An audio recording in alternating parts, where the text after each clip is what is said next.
സ്നേഹമുള്ളവരെ, ഏലിയായോട് ദൈവം പറഞ്ഞു കെരീത്ത് എന്ന് പറഞ്ഞ സ്ഥലത്തേക്ക് പോകാൻ പറഞ്ഞു.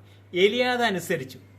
ഈ കാക്ക എന്ന് പറയുന്ന പക്ഷി ഒരുവൻ ആഹാരം കൊണ്ടു കൊടുക്കുന്ന പക്ഷിയല്ല, മറ്റുള്ളവന്റെ കയ്യിൽ നിന്ന് ആഹാരം തട്ടിപ്പറിച്ചു കൊണ്ടുപോകുന്ന ഒരു പക്ഷിയാണ്. എന്നിട്ടും ആ പക്ഷിയെ ദൈവം ഏലിയായ്ക്ക് വേണ്ടി രാവിലെയും വൈകുന്നേരവും ആഹാരം എത്തിച്ചു കൊടുക്കുവാൻ ദൈവം ആ പക്ഷിയെ ഉപയോഗിച്ചു. യോനാ പ്രവാചകനെ എത്തേണ്ടടുത്ത് എത്തിക്കുവാൻ ദൈവം ഒരു തിമിംഗലത്തെയാണ് ഉപയോഗിച്ചത്. ബിലിയാമിനോട് സംസാരിക്കുവാൻ ദൈവം ഒരു കഴുതയെ ഒരുക്കിയിരുന്നു. സ്നേഹമുള്ളവരെ, ഈ കാക്കയ്ക്ക് ഏലിയാവിനെ അറിയാൻ വയ്യ, ഏലിയാവിരിക്കുന്ന കെരീത്തോ എന്ന് പറഞ്ഞ സ്ഥലവും അറിയാൻ വയ്യ. പക്ഷേ കാക്കയുടെ തലയിൽ ഏലിയാവിരിക്കുന്ന കെരീത്തോ എന്ന സ്ഥലത്തിന്റെ ലൊക്കേഷൻ സ്കെച്ച് വെച്ച് കൊടുത്ത ദൈവത്തിന് ഏലിയാവിനെ ശരിക്കറിയാം.